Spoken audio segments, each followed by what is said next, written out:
Resolusyon ng NAPOLCOM na nagbabalik sa pwesto kay Lieutenant General Jose Nartates Jr. at 12 iba pang opisyal inalmahan na mataas na mga opisyal ng PNP. Detalye na balita mula kay Mal Gonzales. Mal. Kuya Angel, pinangangambahan ngayon ang posibilidad na magkaroon ng krisis sa loob ng pamunuan ng Philippine National Police dahil sa isang mapangahas na hakbang na inilabas ng National Police Commission o NAPOLCOM.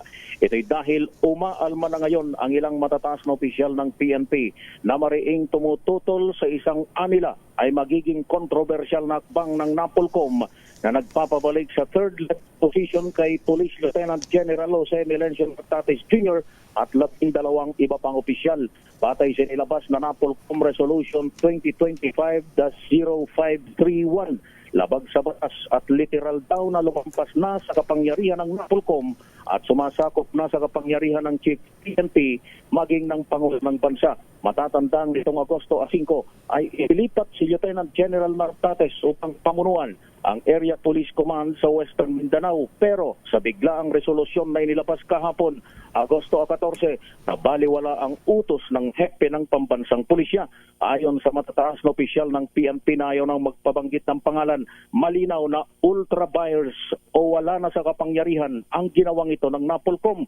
Kung papayagan nila ito, ay magdudulot ito ng pagkantala sa pagtatalaga ng mga commander sa panahon ng krisis na posibleng maglagay sa alanganin ang kaligtasan ng publiko.